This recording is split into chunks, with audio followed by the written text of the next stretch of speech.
Hello and welcome to day 12 of the 30-day Bible study challenge. We are in 1 Timothy 3 and we're just going to be covering verse 1 of 1 Timothy 3.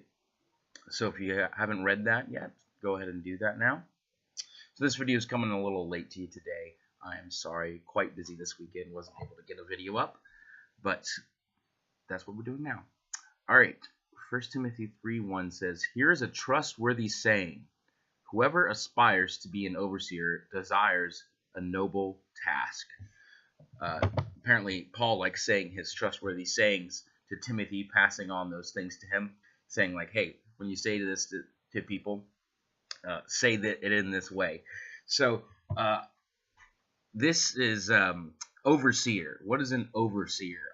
I think oftentimes when we think overseer, we might think of like taskmaster or slave master or something like that. It kind of can have a negative connotation. But there's also another way that there are two other ways this is translated, and one of those is bishop, which has a quite negative connotation due to the Catholic Church and stuff. The overseer was someone who was supposed to look out for the church, someone who was supposed to be there, and their desire was to see the betterment of the church and others.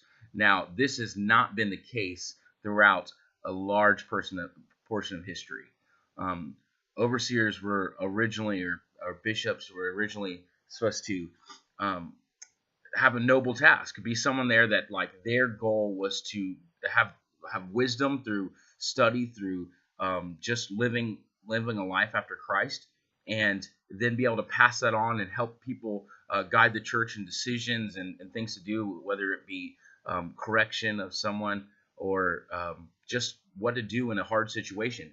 Now, what happened for a large portion of history is bishops became men of power, social power as well, where um, they, instead of desiring to see the betterment of the church, they desired to see their own betterment, to move up in the ranks of the Catholic Church or the other Greek Orthodox or the Church of England.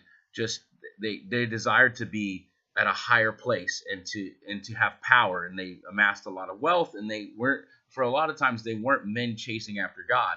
They became men with power over people, and during the Spanish Inquisition they killed a bunch of people, and during other times it just became the word now has a really negative connotation, bishop, to a lot of especially Reformed Christians, because of all the things that they have done. But originally, overseer or a bishop, and how we see it in the Presbyterian Church, is an elder, a man, or we believe a woman as well. That purpose is to help guide the church and making hard decisions. This past weekend, we got an announcement that we have to let go of our associate pastor, not because of anything he did, but because of our church finances. Now, the elders are the ones who have been making that decision. They've been meeting for weeks and stuff like that, and I have just been so thankful for these men and women, these godly men and women that are looking for the betterment of the church. They are looking out for us and having to make a really hard decision in the midst of this process, but seek God first. Not their own power, not their own betterment, but what God desires and what's best for the church. This is a noble task. A noble task is to seek the betterment of those around you, to make decisions that may ultimately hurt you in some sort of way, but help others. Now, there's some stories in of about early Christians, about bishops. They were described as bishops a lot of times, who sacrificed their lives for Christ, who spoke up against injustices and things that were going on in the Roman Empire, people being killed and stuff like that, and spoke up for peace and for them to see we are not evil people as Christians. A lot of times, Romans thought Christians like ate babies and stuff like that, really crazy stuff.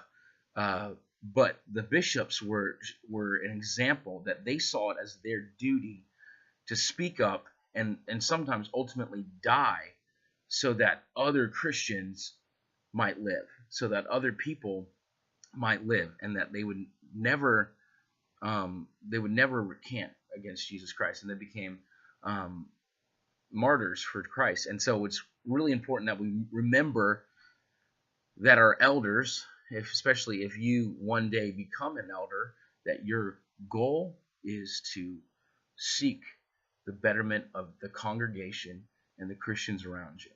All right, that's it for today, and I will see you guys tomorrow.